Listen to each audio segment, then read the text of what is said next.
Good evening, ladies and gentlemen, and welcome to the Stephanie Stevens Show. Today on Pronoun TV and my show, I have the incredible Miss Harmonica Sunbeam from New Jersey. Jersey. I hope I'm pronouncing it right. And today I asked her to be on the show because I think that she's a trailblazer, somebody that's made a real difference within our community. She's been featured in the New York Times and she does lots of radio talk shows and she has something very interesting. We're going to talk about it, the Storybook Hour in public libraries. Who would ever guess a drag performer or a drag queen would be in our public libraries? So today on the show, I want to just welcome Miss Harmonica Sunbeam. How you doing, girl? Hi, how are you? I'm fine. I'm fine. It's a nice Monday afternoon here in New Jersey, and the weather's not so bad. It's about 40 degrees, so that's doable. You can still run your errands and not feel like, oh, I'm not leaving the house at all. So today's a good day. Wonderful. Well, you look beautiful.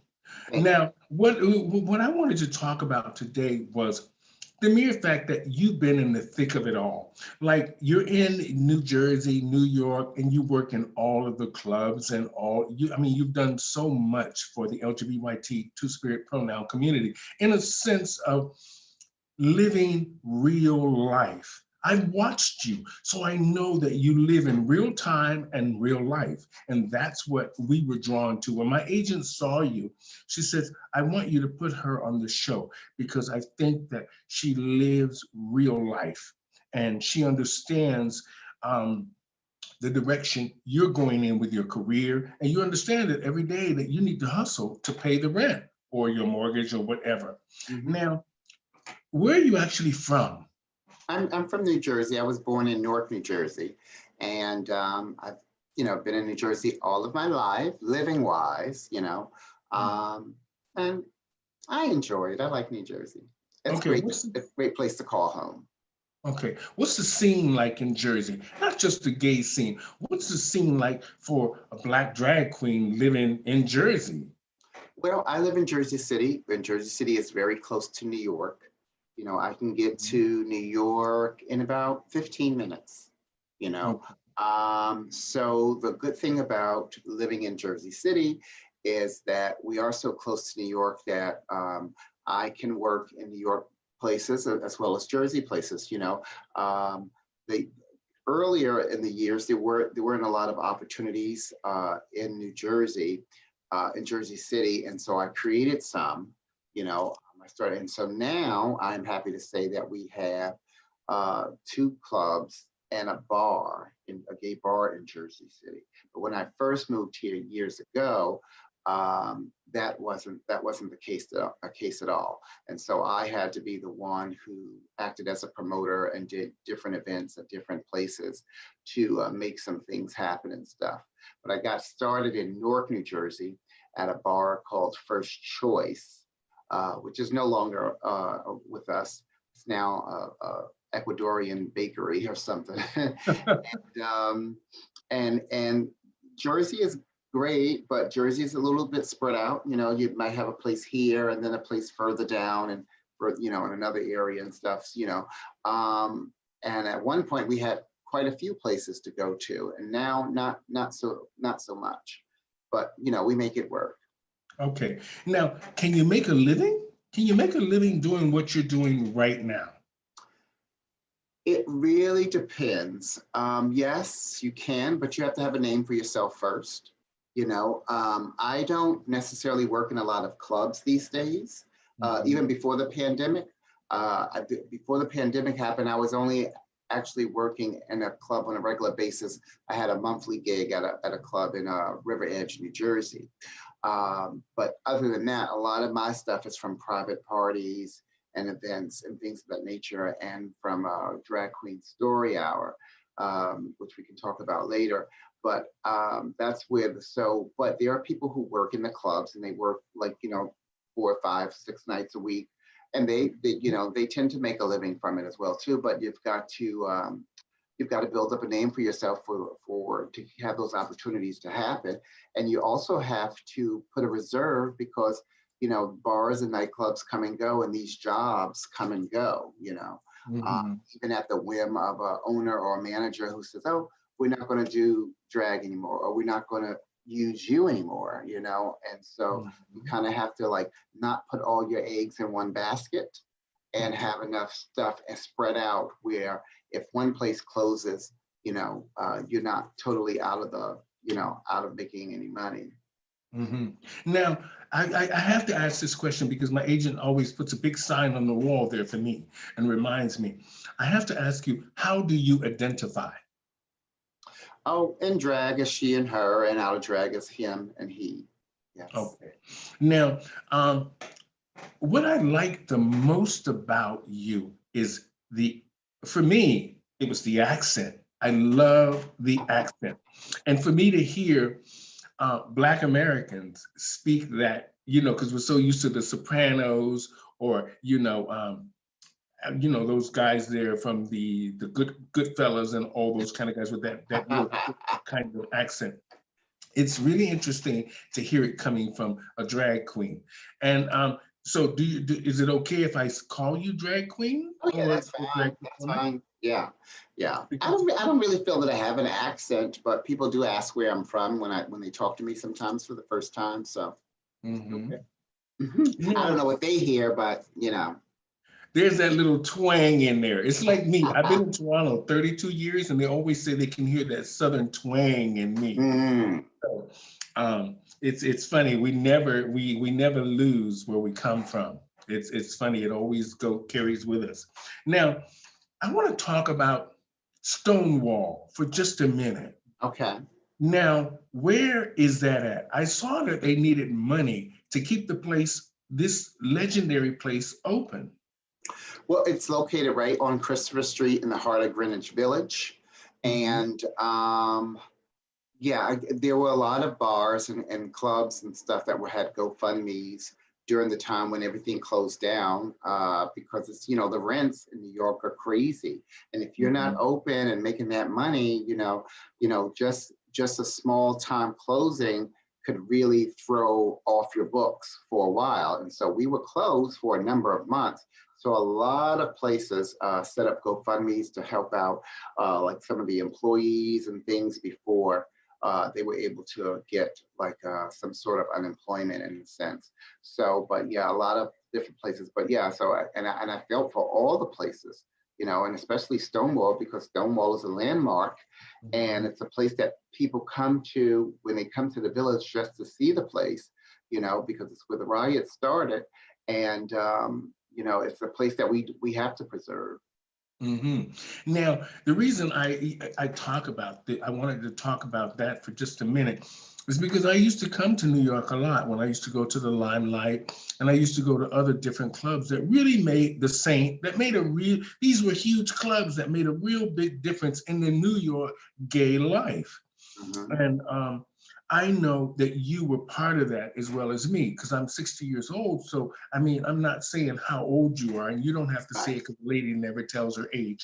But I have traveled all over this world pretty much, and I've experienced a lot. So I think that I like talking to people that understand and remember our history. Hmm. Hmm. Now, I want to talk about something else in New York that kind of concerned me in a sense of the pride, the pride parade there.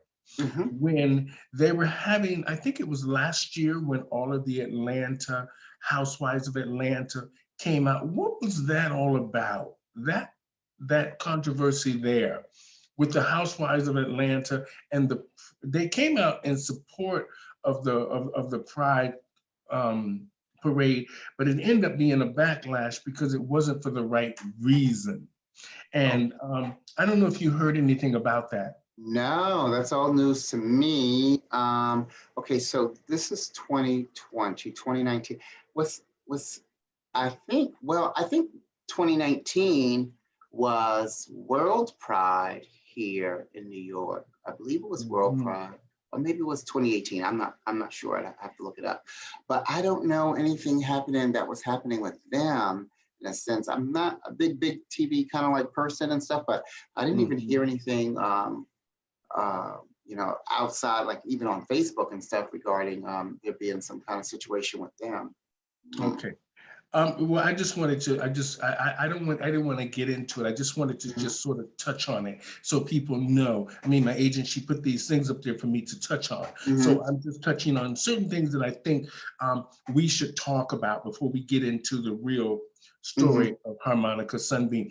Now, you are from Jersey, and what about family? With your family and your friends, are you in a relationship right now? No, I'm not in a relationship. I have a cat. Does that count? my, So, my, my, my family's here in New Jersey as well.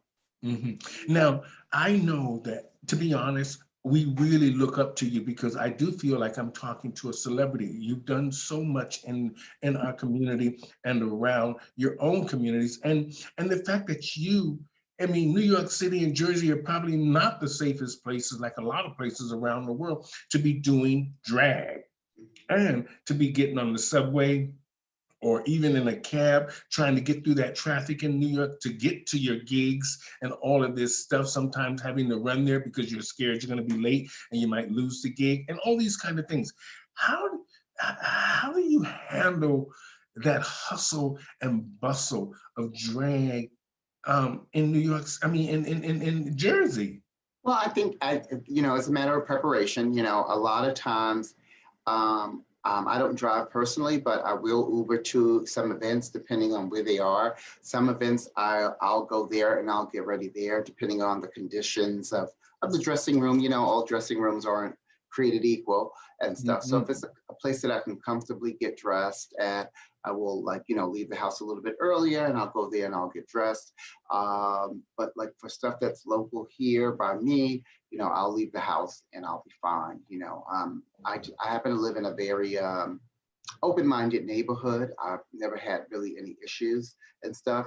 And as far as like the trains are concerned, it's very rare that I'm on the train in drag. I know that a lot of girls who live in New York, that's how they get to work. And, it shouldn't really be an issue because we are going to work just like everybody else that's on the train. And just because we dress differently for our work doesn't mean that we should be open to violence or discrimination or hate. We paid our fare just like the person that's sitting next to us, and what I look like going to work shouldn't be a concern to you. We should all be focused on getting to work. Well, that was the reason I brought it up, is because my agent, she was going through, we saw a lot of violence on the trains with the girls. We saw a lot of that. So I wanted to bring that up to you as well, because I know that it can be dangerous for us as the LGBT community, or even sometimes when we look realistic or we're just a fetish, these things can be very dangerous for us. Now, I'm going to talk about your family for just a minute. Do you talk to your family? Are you close to your mom, your dad? Well, my parents are deceased, so I have my sister and a niece and other family members that I, stay in touch with, and they, support me in my endeavors and occasionally come out to some of my events and stuff. So it's a very, a tight-knit group. And of course, this year was the weird year where we don't get to see each other as much, but, we do what we can, Okay. Now, I want to talk about the New York Times. First of all, how did they come to you about that? Or did you have an agent or something that the New York Times was interested in your story? How did that come about? Well, the New York Times story is in regards to Drag Queen Story Hour, and Drag Queen Story Hour was just taking off in New York, and it was kind of like the right place, right time kind of situation. I believe that they were going to cover that event regardless of who was going to be doing it, and it just happened to be me.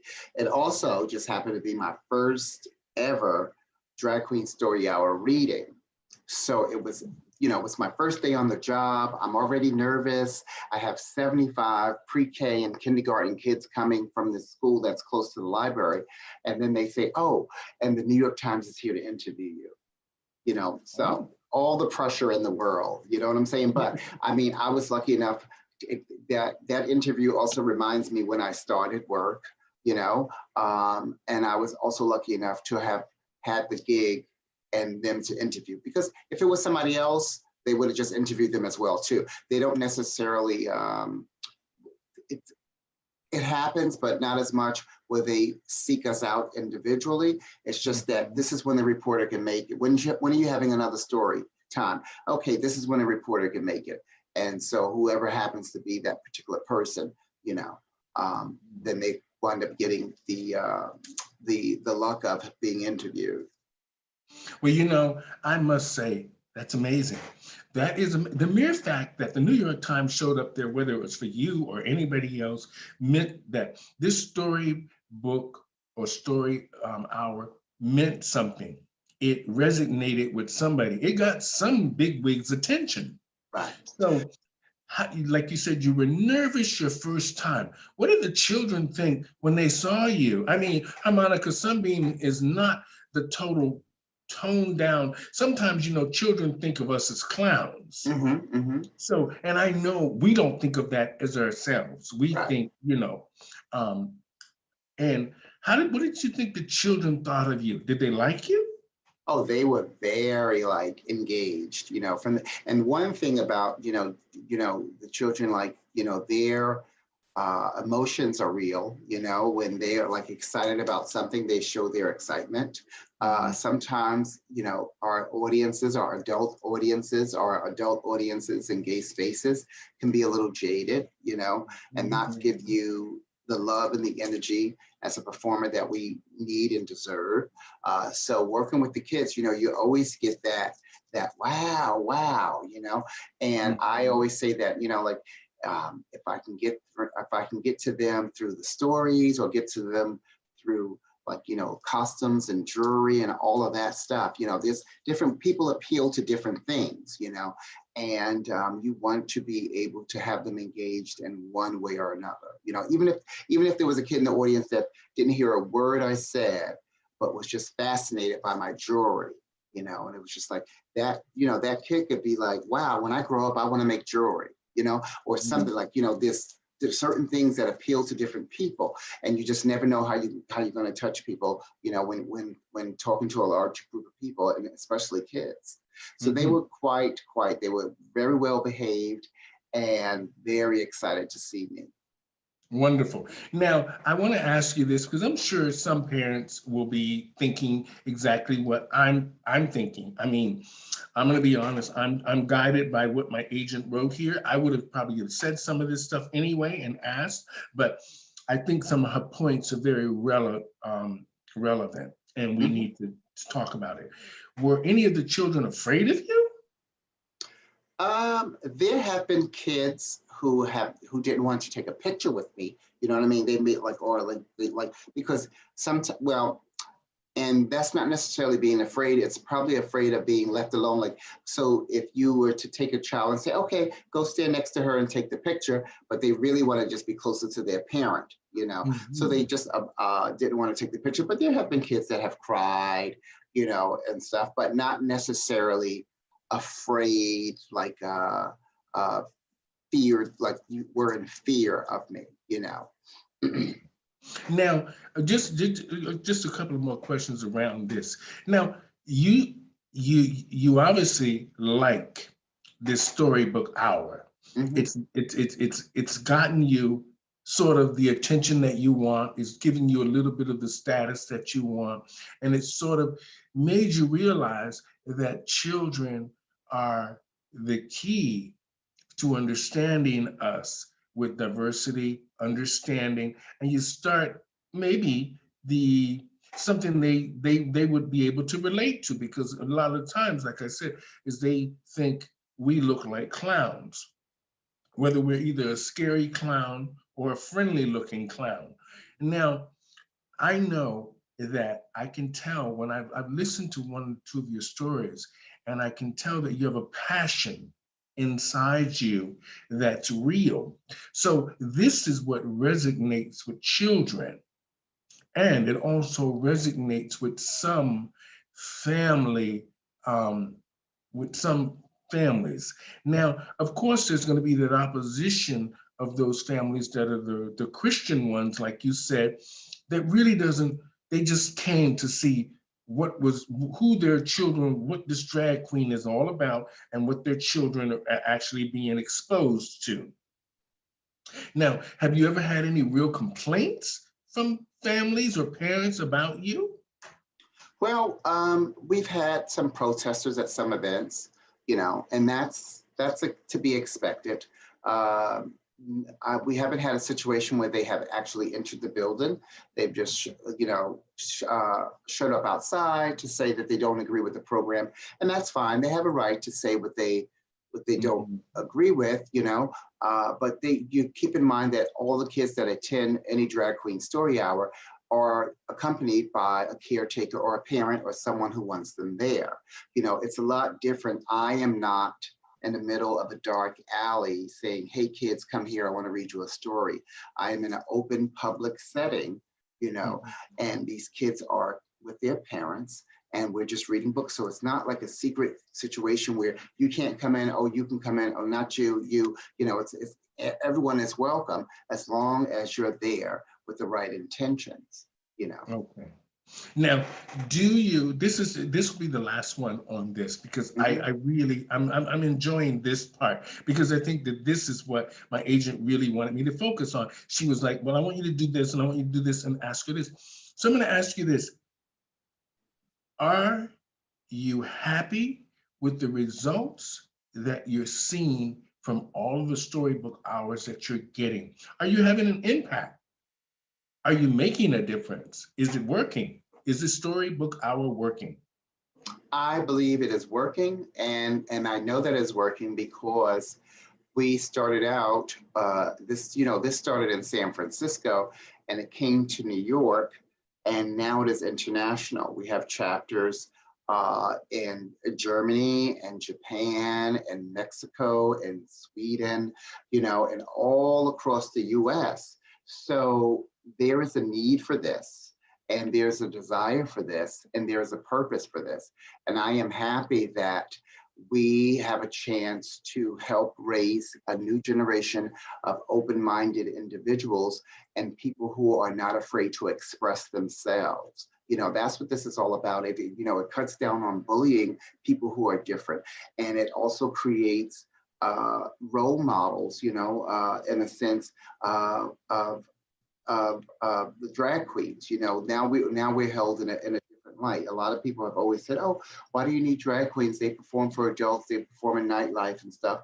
But it shows that we too can be adaptable to a different scenery as well, and that there are other interests that we have as performers, and that is to help others and to bridge two communities that would have never been together. Drag Mm, queens and kids. mhm, We teach them. It helps to improve reading. When get kids mhm, excited about reading, that's why we read to our kids stories, because we want them to be better readers. We want them to be more acquainted with reading. And that's why when we bring them to the library or a school or to a bookstore for Drag Queen Story Hour, it's the same story hour they would normally get. It's just with an added plus of having someone with a little bit more flair and style and flamboyancy. mhm. Well, that's it. We know children like shiny things and colorful things, so Hmm. they can relate to a lot of this. Hmm. I think, in a sense of the colors and the shiny things, the excitement of it all. Right. Now, when you think about our community now that we're having so many civil unions and marriages, now is gay marriage legal in New Jersey and New York State? Yes, and I am a wedding officiant, and I've done maybe 6 weddings at this point. Yes. Okay. Yeah. Now, and like they said before, back in the days, they didn't think gay men and women could raise children. And Mm-hmm. now we've come to this storybook hour. It just goes to show you how far we have progressed. And mainly under that religious umbrella. And we know how usually people use religion against the gay community.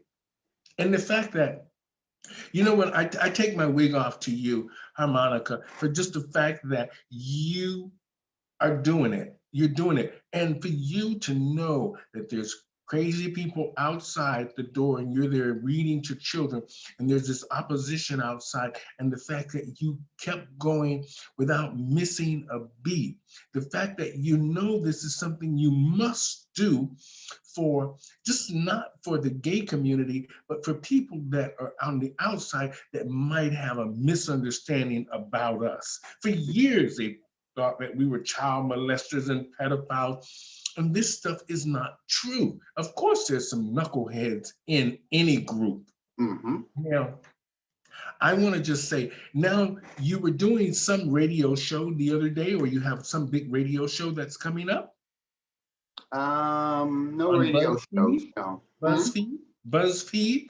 Oh, I did a BuzzFeed video some time ago. That was in relation to a drag queen story hour as well, too. Yes. Okay, so now you're doing virtual bingos. I'm doing virtual everything pretty much. So virtual bingos and performances and hosting events as well. So yeah, it's been quite a transition to working from home, something that I thought I would never do as a drag Mhm. performer. And it has its, advantages and disadvantages, but I am just happy to still be, working, and that people still want to book me, especially at a time like this. Well, I want to just say you're doing great work, and don't don't put that torch out. Keep that torch. I watch you even when you're just as your other male pronoun Hmm. and walking around Jersey telling people to get off their ass and get motivated, get doing something.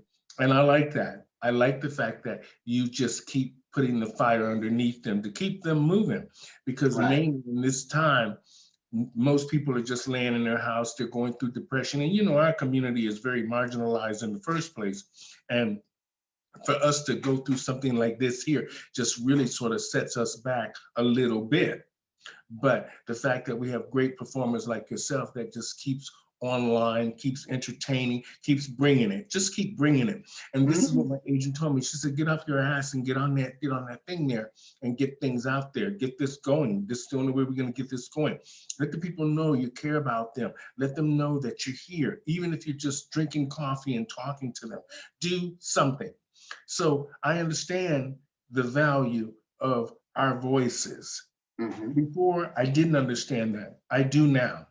And And the fact, I think also too, especially right now with what we're going through, people need that connection. There's so many people that are maybe in the house going through so much on their own, or don't feel like, like, okay, I don't feel safe going out, So it's great to be able to go live and just chit chat with people and have people check in, because you never know who needs that companionship. Even if the numbers on the live are not huge, it's not about, it's for me, it's always been about quality, not quantity.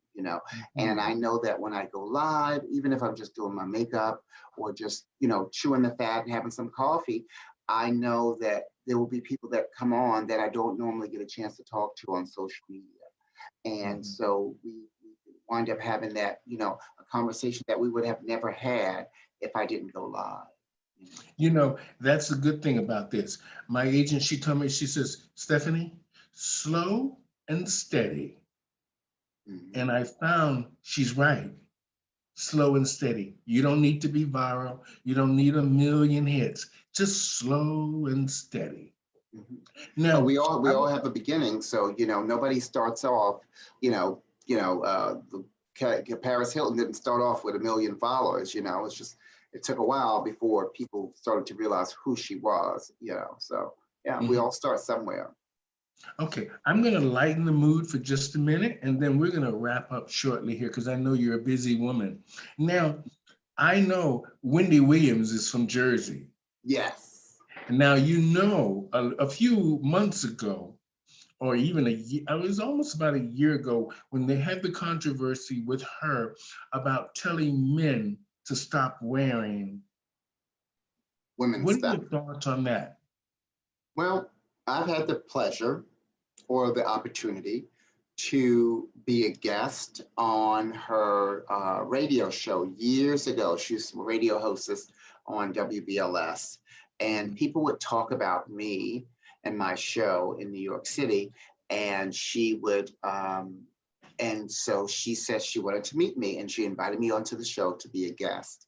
And I came on and I met with her, and then her career transitioned into TV, and I went to the show, and I was told by another friend of mine who lives in DC that they don't allow drag queens to go to the show. They don't let people to go and drag.